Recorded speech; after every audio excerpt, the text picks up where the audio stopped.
Bonjour chers amis bibliothécaires, j'espère que vous allez bien. Je sais, je vous ai un peu spoilé à la fin de la vidéo jeudi dernier pour ceux qui sont allés jusqu'au bout.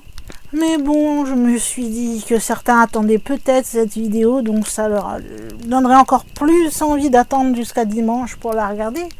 Puisque je vous rappelle que j'avais fait, je sais même plus il y a combien de temps, parce que j'arrive même plus à estimer le temps. Oui, j'avais fait une vidéo sur le fameux entre guillemets incident de Denali. Et je vous avais dit que j'avais trouvé un rapport rédigé de sa propre main que le pilote avait écrit à peu près 1 mois et demi après l'expérience qu'il avait vécue. Mais que je ferais cela dans une vidéo après, mais je ne savais pas quand. Eh bien, réjouissez-vous puisque c'est arrivé plus vite que prévu, puisque c'est aujourd'hui. Mais avant de commencer, comme d'habitude, je vous invite à vous installer bien confortablement. Lit, canapé, enfin quelque chose où vous êtes bien, avec des coussins, un pouf, enfin voilà, vous êtes à l'aise, avec peut-être quelque chose à boire, que ce soit une petite boisson chaude si vous êtes un peu frileux comme moi avec ce temps d'hiver qui arrive, enfin qui commence bien à s'installer quand même, faut dire ce qui est. Ou si vous êtes plutôt adepte de jus de fruits, coca ou autre, enfin voilà, vous faites ce que vous voulez. Et puis là, je peux confirmer que cette vidéo risque d'être un peu longue, puisque je vais vous lire clairement le rapport, ou du moins le récit qu'en a fait le pilote. Et croyez-moi, il n'est pas court non plus. Donc je crois que avoir des petites choses à grignoter avec vous, ce serait une bonne idée. À moins que vous fassiez comme certains, et comme moi je fais avec certaines vidéos, c'est-à-dire que vous me mettiez en fond et que vous ne regardiez pas spécialement la vidéo et que vous ne faites que m'écouter. Alors là, il n'y a pas de souci, vous pouvez continuer à m'écouter tranquillement. Bon, revenons alors sur ce fameux incident de Denali, comme on l'a appelé, mais qui ne se passe pas à Denali, comme je vous le rappelle. Eh bien, comme je vous le disais, donc pour vous donner un peu d'eau à la bouche juste avant, le pilote a raconté son histoire dans un texte qu'il a rédigé 1 mois et demi après l'enquête qu'a fait la FAA, donc l'administration fédérale de l'aviation, ce qui est pour nous comme le contrôle aérien, si vous voulez. Et je vais donc vous lire, parce que je ne veux pas non plus déformer ses propos. Déjà, quelqu'un a eu la gentillesse de les traduire, donc c'est déjà sympa de sa part. Donc, je vais essayer de déformer un minimum et de lire le plus possible pour vraiment vous dire ce qu'a écrit, en l'occurrence, notre cher pilote. Ça commence comme un beau conte de fées, si on peut dire. Il était une fois. Si un chasseur du passé voyait un téléviseur, comment le décrirait-il aux autres ? Mon expérience était similaire à celle-ci. Dans le nord de l'Alaska, à la mi-novembre, vous ne pouvez même pas voir le soleil. L'obscurité est continue jusqu'à la mi-mars. Le vol, donc Japan Airlines 1628, qui est un cargo B747 Jumbo, a croisé 2 vaisseaux spatiaux et un vaisseau mer durant environ 50 minutes au-dessus de l'Alaska. Il n'y avait pas de danger, mais cela a posé beaucoup de questions auxquelles un être humain ne peut pas répondre. J'écris donc cette expérience ici. À la mi-octobre, j'étais excité d'entendre parler du vol spécial. Ce vol spécial consistait à importer du vin français de l'Islande jusqu'à Anchorage, pour un vol d'environ 6h20. C'était un vol extrêmement court comparé à la plupart des autres. Il dure environ les 2/3 des heures de vol normales. Il n'y a eu que 2 atterrissages, dont un à l'aéroport de Keflavik en Islande. Ce vol particulier devait s'arrêter en Islande, et ainsi augmenter les articles qui se trouvaient en cargaison, plutôt que directement faire Paris jusqu'à Anchorage. Cependant, comme nous étions en hiver, il se pouvait que l'état des pistes soit mauvais et que nous devions réduire la cargaison. Ainsi, tout le monde accordait une attention toute particulière à la quantité de cette fameuse cargaison. La température maximale à l'aéroport de Keflavik en novembre est d'environ 3 degrés Celsius. Et la température minimale était de moins 3 degrés Celsius. Nous étions 6 employés de la Japan Airlines à arriver à l'aéroport de Keflavik à minuit. Des gens nous ont accueillis comme d'habitude. Nous nous sommes rendus à un nouvel hôtel. Le lit était extrêmement petit. J'ai compris pourquoi. La couverture de duvet ne mesurait que 135 cm. Nous ne sommes restés qu'environ 17 heures. Le temps devenait plutôt beau et la piste n'était pas gelée. Nous avons donc quitté Keflavik à 20h42. Nous avons pris l'air vers le sud du Groenland en direction de Thule, où se trouve une base militaire américaine. Nous avons traversé les hautes terres glacées du centre du Groenland. Le vol au-dessus du Groenland s'est fait sous une lune presque pleine, qui se levait sur le côté avant droit de notre avion. Ça nous a aidé à mieux voir en vol de nuit. Le vol était plutôt confortable, malgré un courant d'air instable qui a secoué l'avion pendant environ 2 heures. Mais il s'agissait d'un vol relativement sans pression, comparativement à un vol avec des passagers. Nous nous sommes dirigés vers Tingle Point, sur la côte nord du Canada, en passant par les régions polaires du nord canadien et en descendant ensuite vers le sud-est, le long d'une trajectoire de vol dans l'Arctique. Il était 16h25, heure d'Alaska, lorsque nous avons signalé notre position au centre d'Edmonton, en survolant Tingle Point. 68 degrés, 55 minutes de latitude nord, 137 degrés, 15 minutes de longitude ouest. Il faisait maintenant très sombre, peut-être parce que la lune était juste derrière nous, près de l'horizon. Nous avons reçu l'ordre du centre d'Edmonton de contacter le centre d'Anchorage lorsque nous serions au-dessus de Pota, où commence alors le territoire aérien de l'Alaska. Alors Pota ou Potat, je ne sais pas comment on le prononce, ça s'écrit P-O-T-A-T. Ça se trouve à environ 480 miles, ce qui correspond à environ 890 km au nord-est d'Anchorage, à 67 degrés 56 minutes de latitude nord et 141 degrés de longitude ouest. Nous avons alors commencé la communication avec le centre d'Anchorage vers 17h05. La trajectoire de vol que nous avions reconnue était Jet 529, directement vers Fort Yukon, et Jet 125 par Nenana, Talkeetna, Challenger et Anchorage. Le centre d'Anchorage nous a alors ordonné de voler directement vers Talkeetna. Il nous a fourni les codes de transpondeur et nous a situés en même temps sur un écran radar. L'étrange phénomène s'est produit immédiatement après que nous ayons commencé à virer à gauche, suivant l'ordre de prendre alors la trajectoire pour aller en vol direct. Il y avait une lumière non identifiée qui avait été rendue visible par notre virage. Nous nous dirigions vers Talkeetna et nous commencions le vol en palier. Alors nous avons vu des lumières qui ressemblaient à des lumières d'avion qui se situaient environ à 30 degrés avant à notre gauche. Ils étaient à environ 2000 pieds, c'est-à-dire 600 mètres, en dessous de nous. Et elles se déplaçaient exactement dans la même direction et à la même vitesse que nous. Nous étions à l'altitude de 35 000 pieds, donc 10 600 mètres d'altitude. La vitesse de vol était de 900 à 910 km/h environ. Nous avons d'abord ignoré les lumières, pensant qu'il s'agissait probablement d'avions en mission spéciale ou de 2 chasseurs, parce que nous n'avions pas remarqué des lumières pendant la communication ou lors d'une simple inspection visuelle que nous avions fait au préalable. Cependant, la position des lumières n'a pas varié, même après plusieurs minutes, et cela a attiré notre attention. Le premier officier, Tame Fuji, a alors appelé le centre d'Anchorage et a demandé de nous signaler s'il n'y avait pas par hasard des aéronefs autres que nous dans la zone.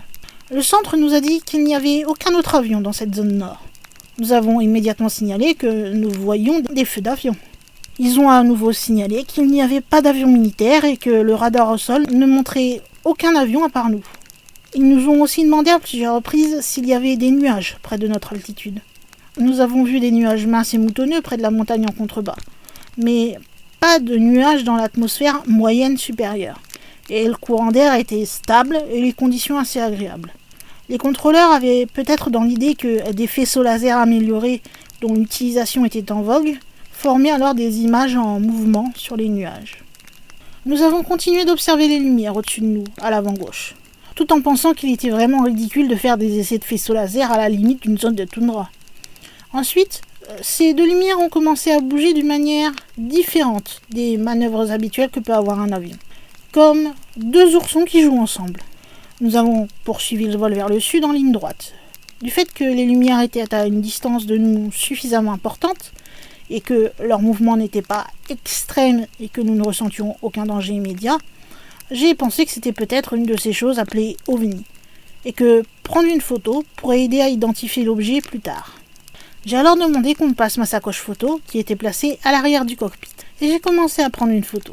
La zone dans laquelle l'avion volait était inchangée, mais les lumières continuaient à se déplacer bizarrement. J'avais un film de 100 ASA dans mon appareil photo, principalement utilisé pour prendre des paysages et avec une mise au point automatique. J'ai visé l'objet, mais l'objectif continue à s'ajuster en permanence et il ne pouvait jamais faire la mise au point.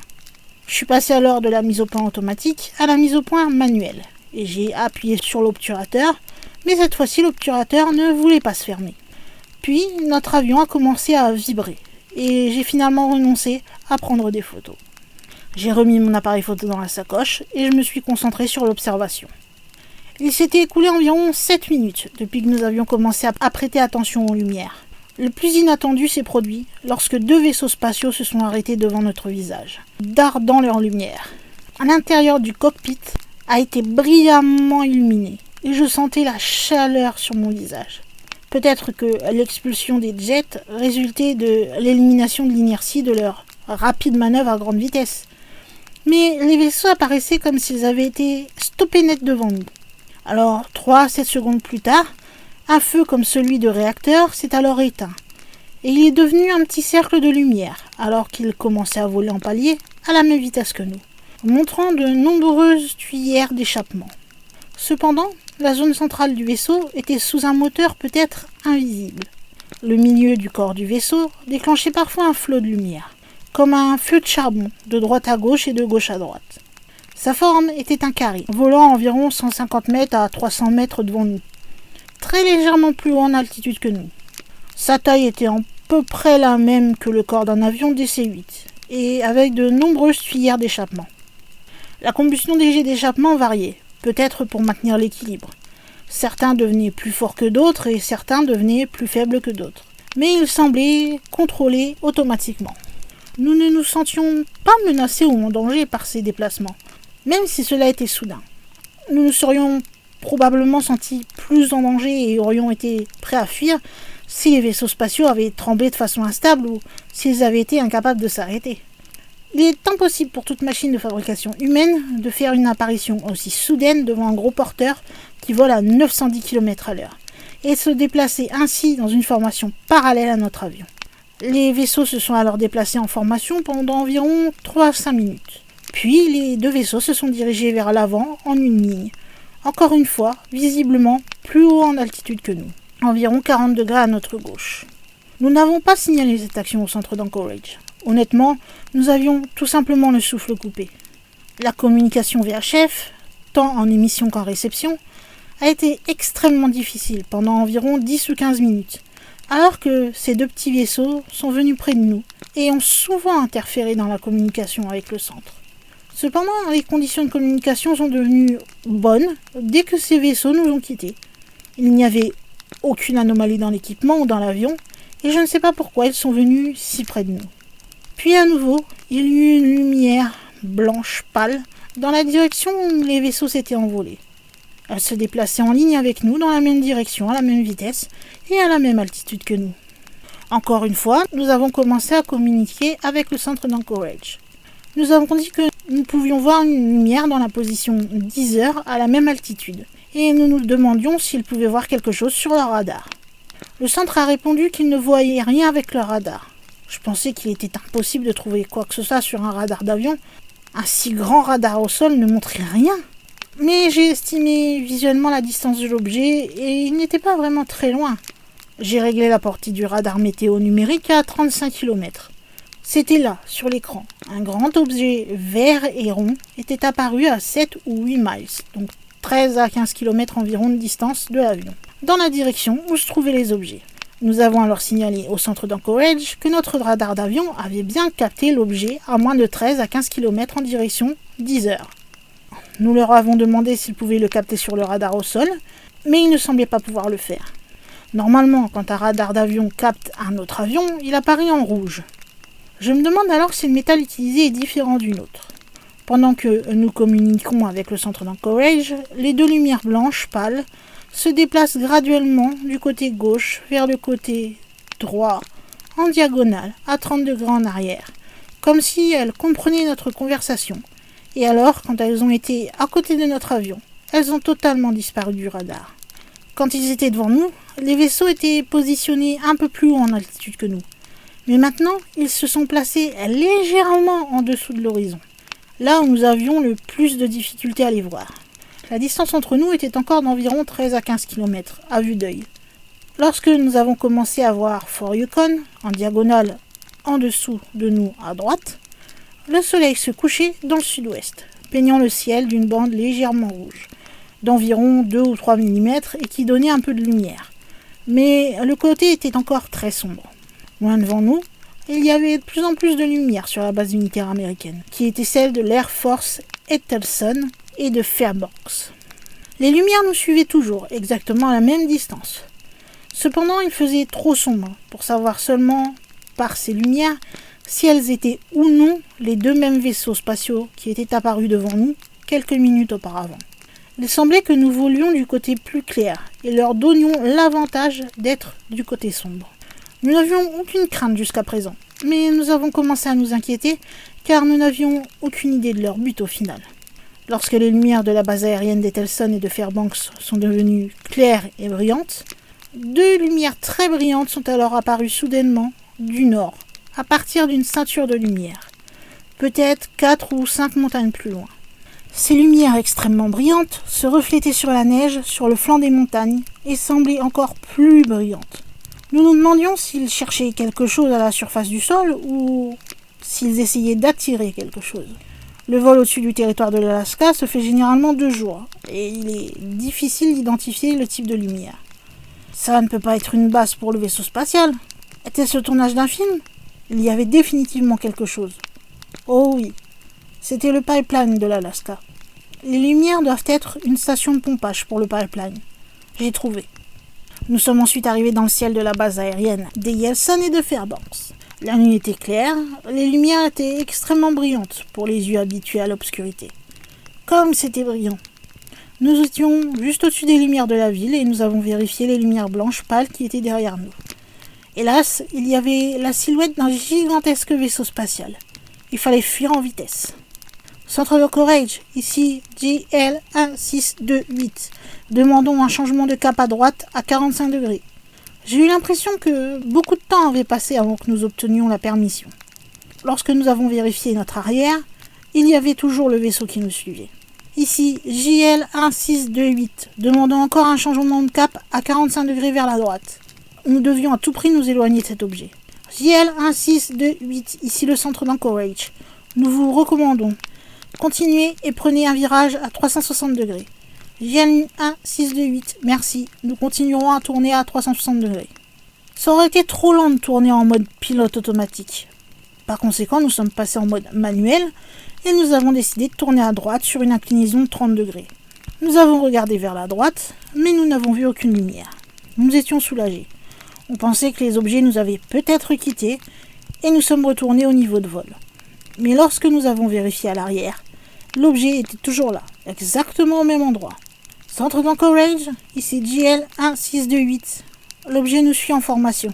Nous demandons un changement d'altitude. 9500 mètres. Oui, 9500 mètres.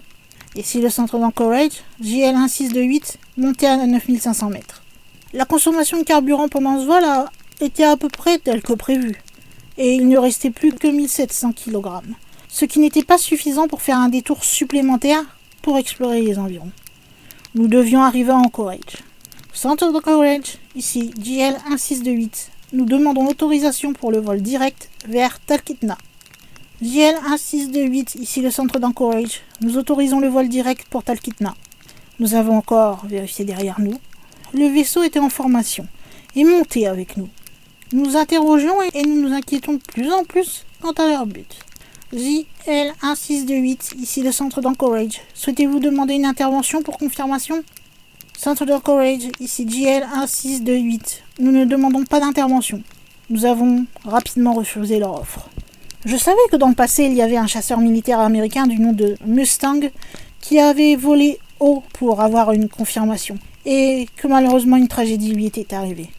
Même un F-16 avec la technologie la plus récente n'avait aucune garantie de sécurité contre une créature ayant un degré inconnu de technologie scientifique. Nous avons volé vers Talkeetna à une altitude de 9500 mètres. Le vaisseau spatial nous suivait toujours, ne nous quittant pas du tout. À peu près au même moment, un avion de ligne de United Airlines, qui avait quitté Anchorage pour aller à Fairbanks, a volé dans la même zone aérienne.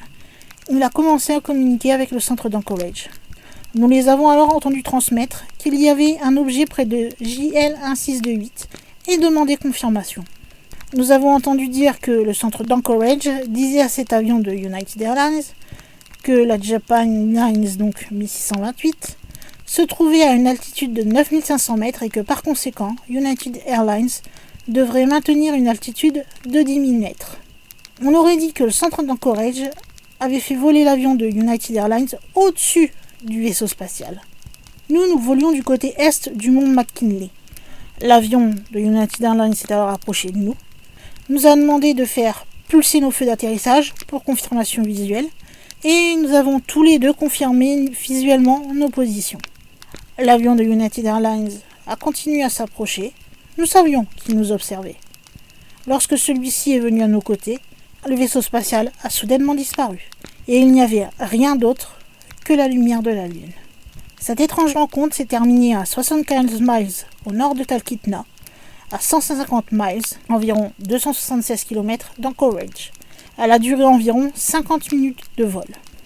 Les autres membres de l'équipage sont mariés, ont des enfants et sont jeunes. Je suis heureux qu'il ne se soit rien passé. Cette rencontre s'est au final très bien terminée.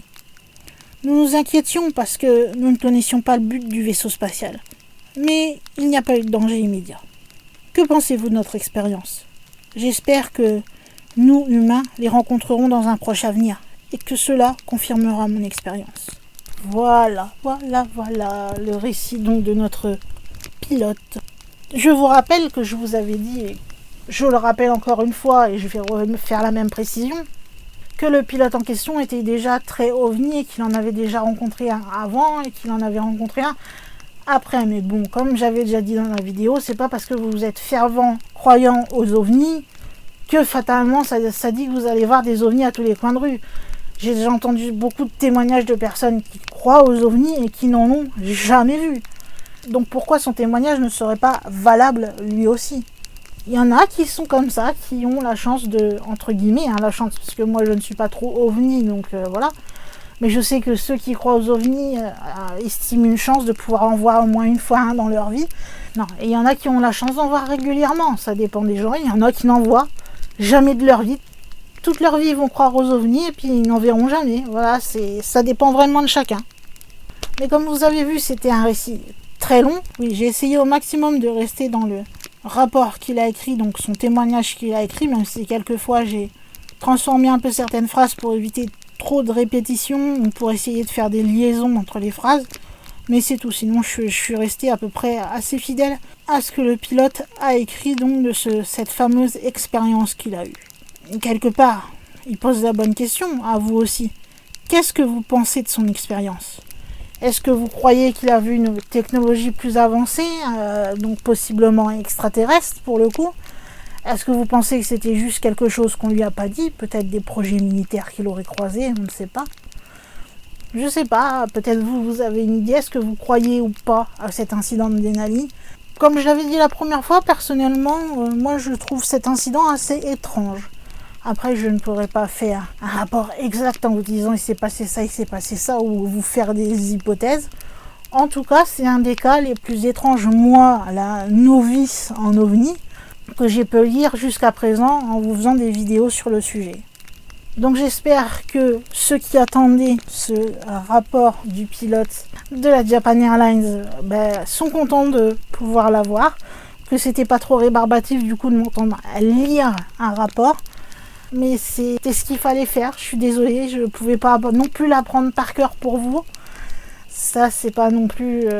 mon but, c'est pas de faire du par cœur et de vous faire une récitation. Donc, je vous ai donné ces paroles telles quelles. Voilà. Après, vous en faites ce que vous voulez, quelque part.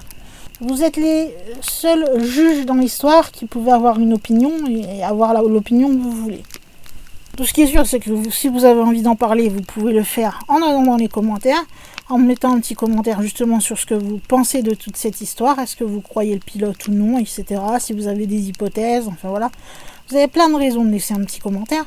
Si vous avez aimé la vidéo et le fait donc que je vous fasse comme promis cette fameuse vidéo, eh bien vous avez le petit pouce en l'air ou le petit like pour me montrer que vous avez apprécié.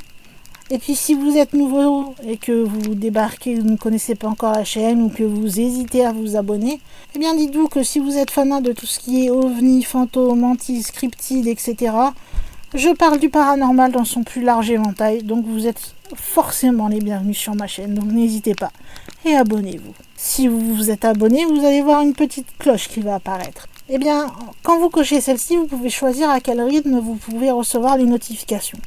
Vous pouvez ne pas recevoir de notifications du tout, en recevoir quand YouTube aura envie de vous en envoyer, ou bien ce que je conseille pour ceux qui aiment le plus le paranormal, c'est-à-dire cocher recevoir toutes les notifications. Comme ça, dès qu'une vidéo est publiée sur YouTube, eh bien celle-ci vous sera tout de suite envoyée dans vos notifications, si YouTube ne merde pas un peu ou qu'il vous l'envoie pas un peu en retard. Enfin, théoriquement, vous devrez recevoir une notification vous disant que la Bibliothèque du Surnaturel a publié une nouvelle vidéo et vous aurez plus qu'à cliquer dessus pour directement y aller et m'écouter. Et pour terminer, pour les plus habitués et peut-être les nouveaux qui ont envie de faire connaître cette chaîne à d'autres personnes qui aiment tout ce qui est paranormal, eh bien vous savez que vous pouvez partager cette vidéo partout où il est possible de le faire, aussi bien de manière orale, c'est-à-dire collègues, amis, famille, etc., que de manière informatique avec tout ce qui est réseaux sociaux, mail, blog, site internet et autres fonctionnalités possiblement d'internet que je ne connais pas qui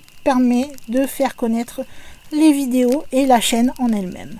Je crois que j'ai tout dit pour une fois assez rapidement, ça change. J'ai essayé d'être de bonne humeur, j'espère que ça s'est ressenti dans la vidéo. En tout cas, mes chers bibliothécaires, je crois qu'il va être temps pour moi, en tant que gardienne de la bibliothèque, de fermer les portes de celle-ci pour cette semaine et de vous dire à la semaine prochaine pour de nouvelles vidéos. Bye!